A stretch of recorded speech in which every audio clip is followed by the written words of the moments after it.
Morning, welcome to the video. It's Monday the 9th of June and this week's supposed to be pretty good, I think.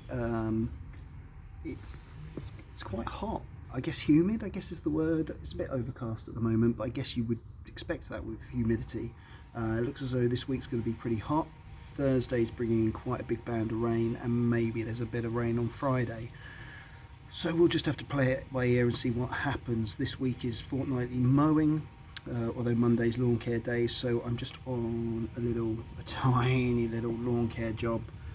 This lawn was turfed badly last year by somebody. You may remember I came in, a lot of the turf was pure mower with like no rye in it or anything. So what we're basically looking to do is to overseed it and get some sort of good stuff in there. That's the plan. Now I've noticed on the weather this week, it was saying obviously there's some rain coming in, but you know, if the temperature's rising, it is going to create humidity. Now humidity is going to create red thread, so that is something to look out for. It's something to potentially make your clients aware of as well. Because you might, depending on the quality of the lawn and what the client, you know, how high end they are, they might want that treated. So have a look out for that. It will start off looking like little sort of flecks of candy floss, I suppose, and then if not treated, they can then turn into sort of big kind of like plate sized straw coloured circles in the lawn. Typically it's always meant the lawn needs a feed. So you would always just hit it with a bit of nitrogen, but nowadays it's more of a climactic thing. So you might find you've got a lawn that you fed 2 weeks ago and now all of a sudden it's got red thread. That is because of the humidity in the air. So what you do need is just a touch of iron just to kind of dehydrate that, and depending on when you've fed it last, maybe another hit of nitrogen just to help grow that kind of straw coloured grass out. So yeah, as I say, I'm on this lawn, and then we're going to be finishing off the spraying jobs we couldn't do last week because of the weather, and then we're also going over to meet a potential new client who has lawn care and has had a lawn care company providing their lawn care for the last 3 years, but they are not happy with the quality of it. And so I've stressed that in reality most lawn care companies kind of do the same thing, seasonal treatments and scarifying, aeration, etc. From Google Earth I noticed they had dogs, so I was able to flag that up and say, look, you know, we can only make these lawns as good as we can. Yes, we can treat burn patches, but if you've got dogs actively peeing on the grass daily, you know, the ones we fix will be fixed, but by the time they've germinated, you're going to still have a load more left, so you'll still have the same amount of burn patches, just in different places. However, I have made the point that mowing, regular mowing is the key to a decent lawn. It's all right chucking some fertilizer down, but if the lawn doesn't get mowed regularly, you know, and then you just hack it down, you're just, you know, putting it under massive stress. You're never going to have a nice lawn. So I've told her that I will only take on the lawn if I take over the mowing as well.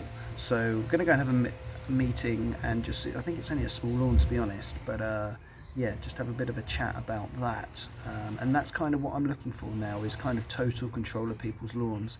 I'm sick of seeding someone's lawn, coming back when the next scheduled treatment is, to find out that actually they've only cut it once, and that was like in preparation for me turning up, and they wonder why the lawn's all leggy and sparse and stuff like that.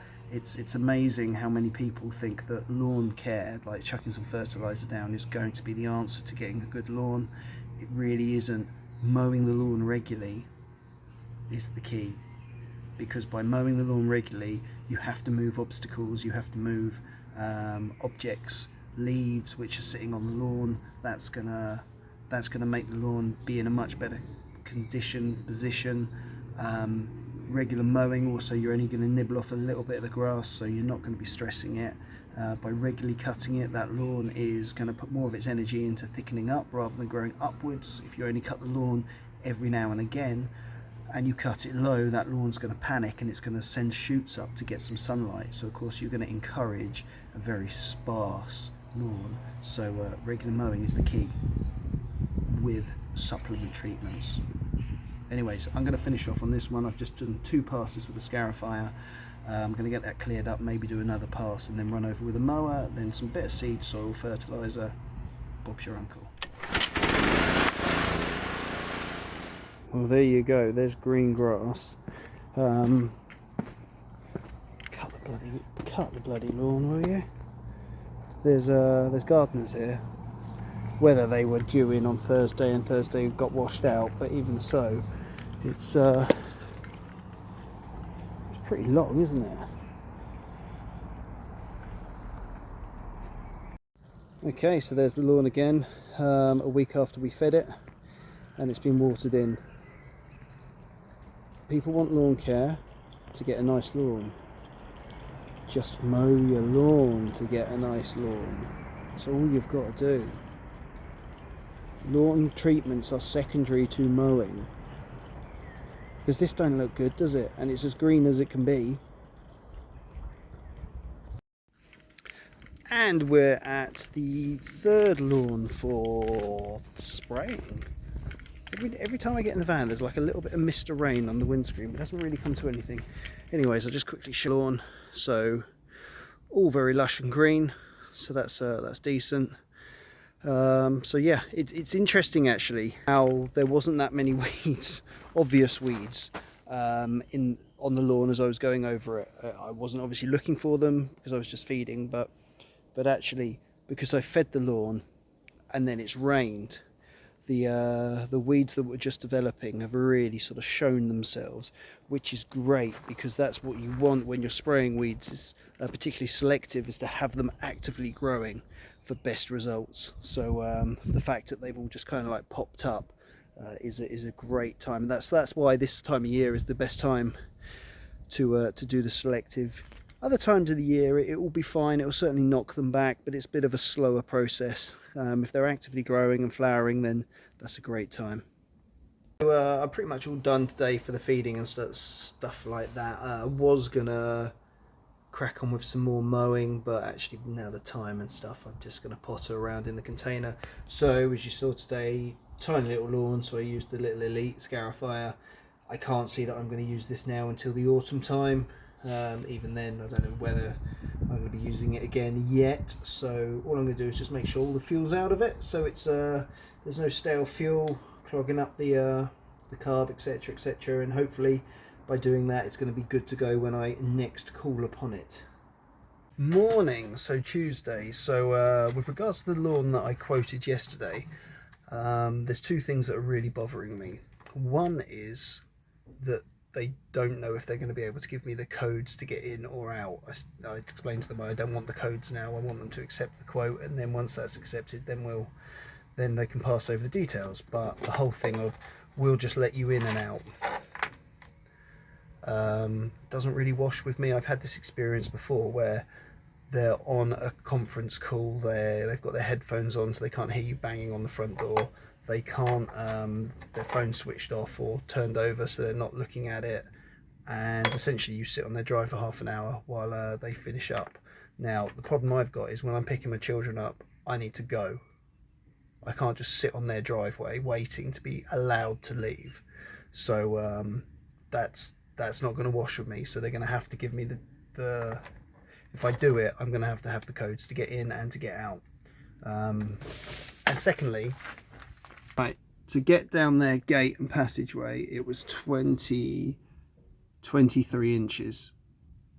And as you can see, this 56 Pro is wider than 23 inches. So that is a problem. And now we're onto the lawn I scarified last week, and the owner said he would feed it. He's obviously feeded it with an iron treatment. And you can see where he's been, where he's missed. You can see where the iron has ended up all over the manhole cover. And you can see the missed bits. So there you go. DIY. Okay, so this was one that we did in the springtime, fed it, and actually it's done really well. We seeded it, aerated, top dressed it, all the rest of it. Obviously it's a small lawn, they've got a dog, you can see that. So what I'm going to do now is I'm going to cut it down. So this was cut last week because the gate was locked and they wouldn't let me in. Now going forwards from what I just said in the last video, here are my set of clients' keys, and I now have a key so I can let myself in. And that's the great thing, the client doesn't need to think about it. He just comes home, lawn's cut, job done. It shouldn't be an issue for them. This is a service which takes stress and worry and thought out of their daily life. So what I am going to do is I'm going to give the seed a follow-on treatment. Hopefully what that will do is it will obviously make this grow quicker, but it's going to bring this stuff up, hopefully, and then somewhere they'll meet in the middle when we cut it. So yeah, we're going to give it a cut and a treatment. Okay, I'm not going to go into the details as to why this has happened, but this client has decided to feed their own lawn. Let me show you it.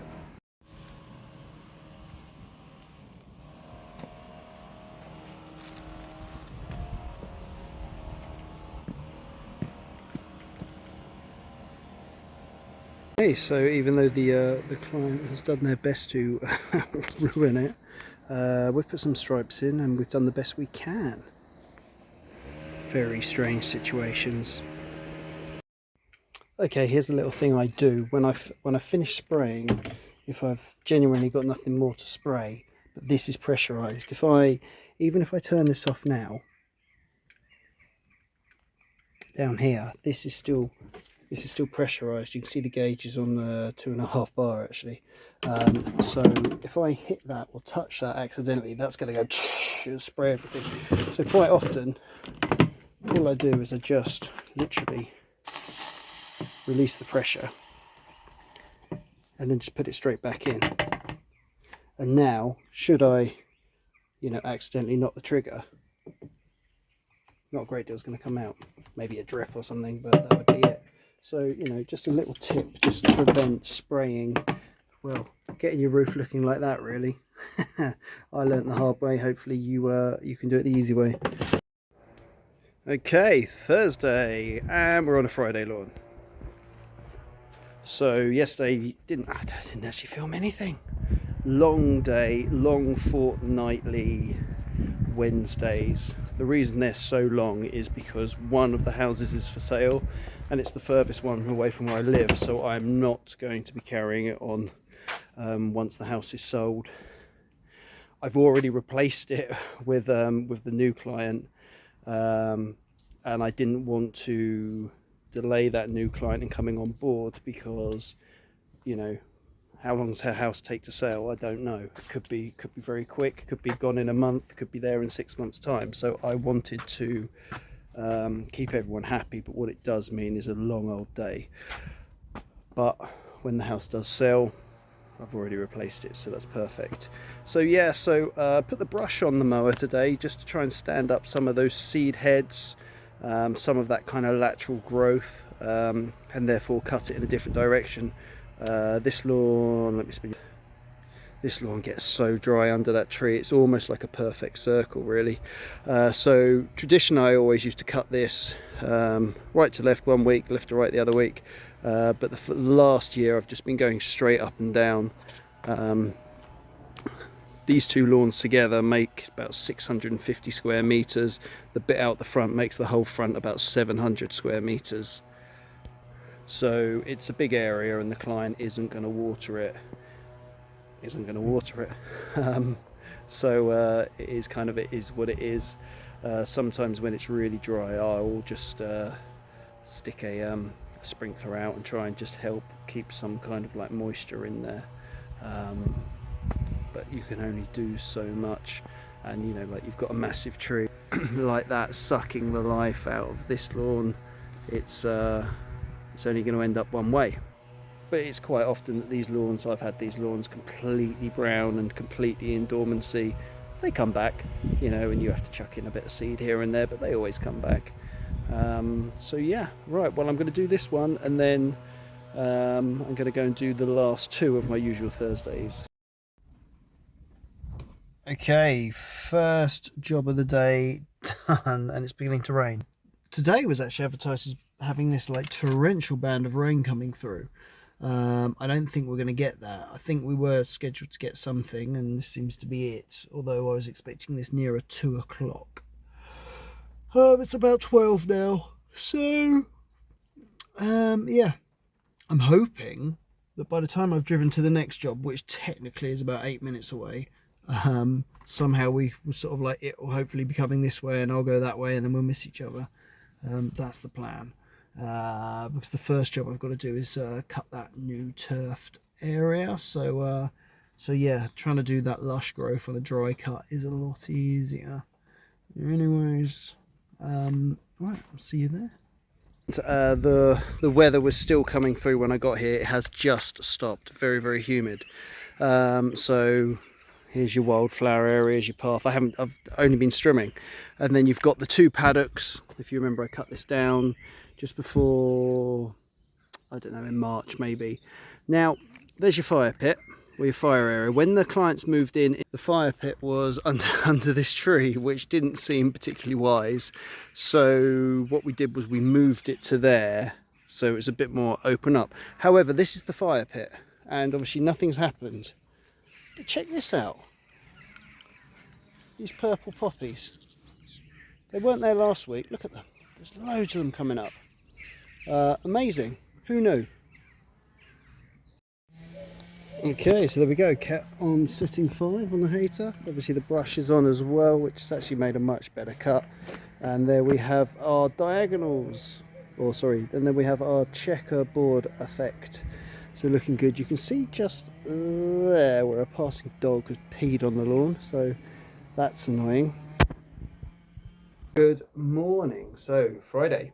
A half day or a 2/3 day, should I say. So school sports day, so we're going to go and do that. It's about 8:30 now, so actually it's been quite a nice relaxed morning. Got to drop one child off at 9 o'clock. Sports day starts just up the road at 9 o'clock, so we got one of yesterday's lawns done, so we've just got 2, so actually it should be quite nice and relaxing actually.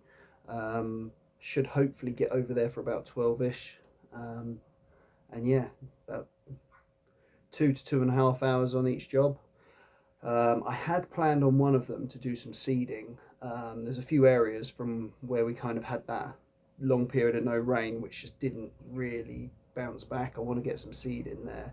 But today is looking seriously hot actually. Don't know if it's the hottest day of the year so far, but it is looking hot. So I thought, do you know what? Actually, I think I'll refrain from chucking seed out today. We might tackle that in the week. Also, I should add, I don't know if I've done this or not, but the troublesome lawn where the seed was disappearing, and we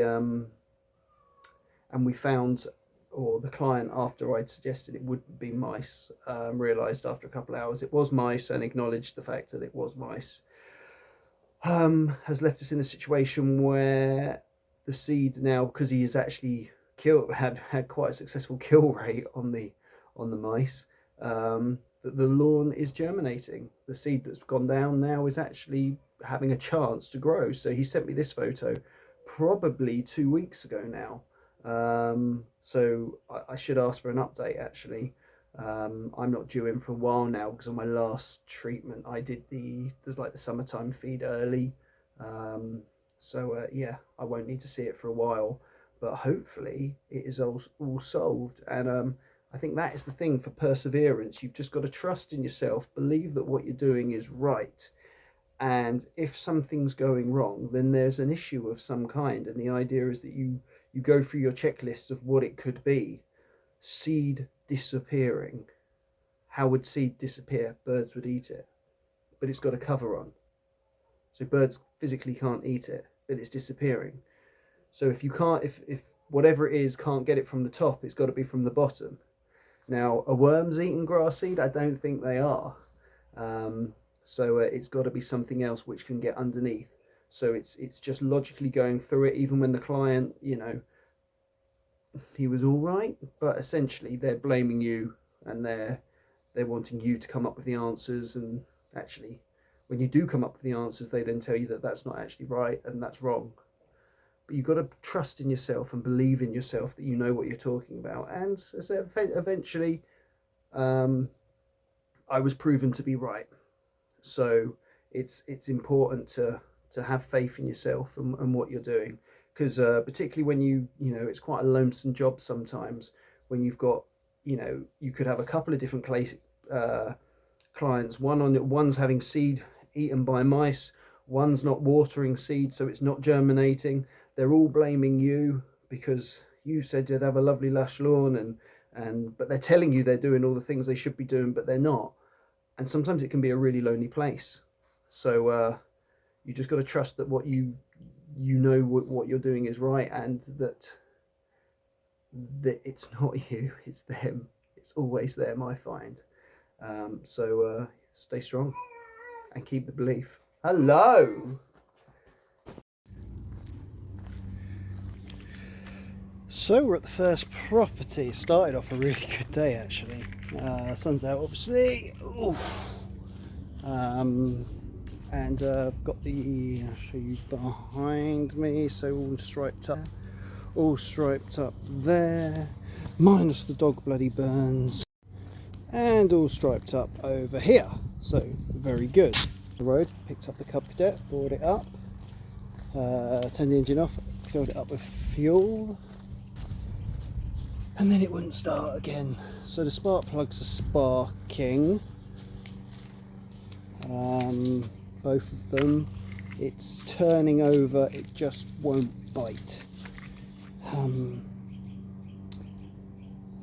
So I shan't be cutting the back, so what I did do was I sprayed all the weeds, front and back actually, because it's nice and dry. So I've done that kind of instead, if you like, of mowing, although I was going to do it as well. I've just done it instead.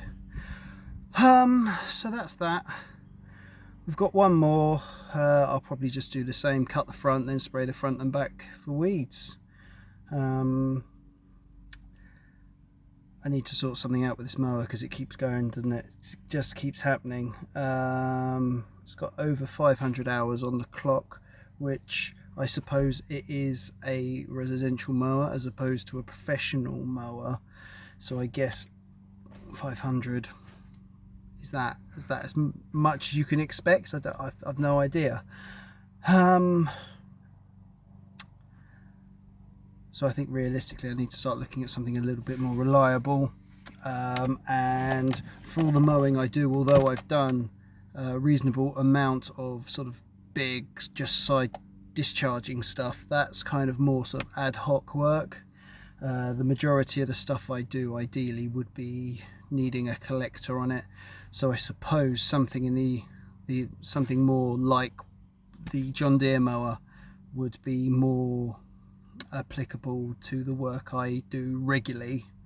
Now my localist dealer, which is actually a hire shop, they're a Stihl dealer, a Lawn Flight and a Cub Cadet, so I could get a Cub Cadet ride on through them, and in fact they have one. I think it's a 42-inch in the showroom.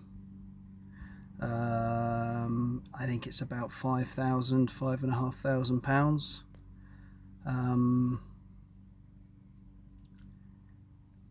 I'd love a John Deere, but do I go brand new homeowner or second-hand commercial,